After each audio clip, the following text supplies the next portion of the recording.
Lesson 3, endurance training. Okay. Now, this is all the long distance stuff. This is for the runners and the swimmers and the kayakers and the eco challenge triathletes and all that kind of stuff, bike riders, all that stuff. Endurance training is pretty awesome, but you got to work your way up to endurance training, guys. First, you got to get stronger, then you got to lean out, and then you can do the endurance training. But this here is awesome because it just allows you, what endurance means is you can go for a long period of time at a pretty high rate. You can run for, 40, 50, 60 minutes. You can run for 3 hours. You can swim, 60, 70 laps. That's what endurance training is. And like I say, it's a little more advanced, but I will tell you how you do it. You want to basically keep all your reps high, everything over 20 reps. When you're lifting over 20 reps, when you're running till exhaustion, but you're making sure that your tempo stays up, and you got to build it up slowly. You can't build endurance overnight. The first thing that goes, anybody's ever worked out before and they go on vacation and they come back and they notice, man, I feel a little weaker than I did when I left. Usually your strength is fine. You just can't go as long because endurance is something that goes away pretty quick if you're not practicing it. So that's why, every sport has a preseason, pre-training camp. Boxers have a camp so they can build up their endurance, because once they stop doing it, your endurance goes down. And then they got to go back to camp and it's like starting over again. So endurance training is really more for athletes who are, they say hikers, wall climbers, cyclists, swimmers, triathletes, stuff like that. Those are for more advanced trainers, people doing advanced stuff. But that's how you do endurance training. It's really about how long can I last doing this event, cross-country skiing, cross-country runners, 1,500 meters in the Olympics. Those are all your endurance athletes. Where your more strength and power athletes are your sprinters. Okay, the short stuff is more power and explosion. The long stuff is more endurance.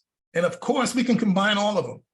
And I've mentioned this before, but women do best with proprioceptive training, which means you combine different disciplines.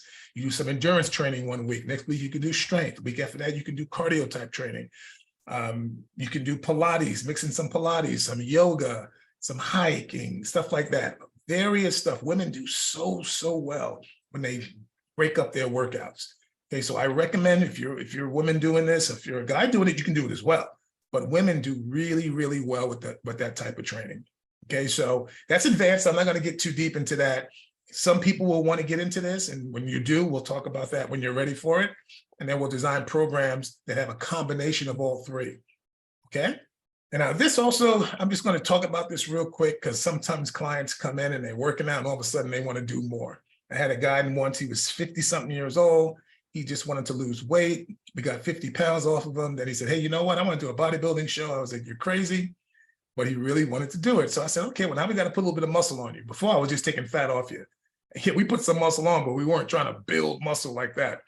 So he went from 225 to 175. Then I got him back up to 195. And then I brought him back down to 175 for the contest. And he looked amazing. At 57 years old, he was up on stage posing away. His wife was looking at him like he was a child, like he was a cake, like he was a cupcake. She was loving what he was looking like. It was actually pretty awesome to look at her face and how happy and proud she was of her husband.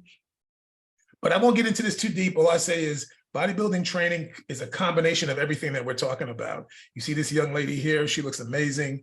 I can tell she's probably about 5'6", 5'7". She's about 130 pounds. Body fat's somewhere down there around 12 or something like that. So she looks pretty good. And anyone can do this, ladies. It's not like, it's some miracle. It just takes some time, some dedication, some discipline, some commitment. And anyone can make their physiques amazing. And trust me, when you get your physique like that, your confidence goes up, your self-esteem goes up. A lot of people do amazing things when they start to really dig into themselves and train at a level that makes them proud of themselves. So all this type of training is available to you. It depends on where you are. Like, again, this is advanced. The high endurance stuff and the physique competitions are advanced, but you can also do this and not compete.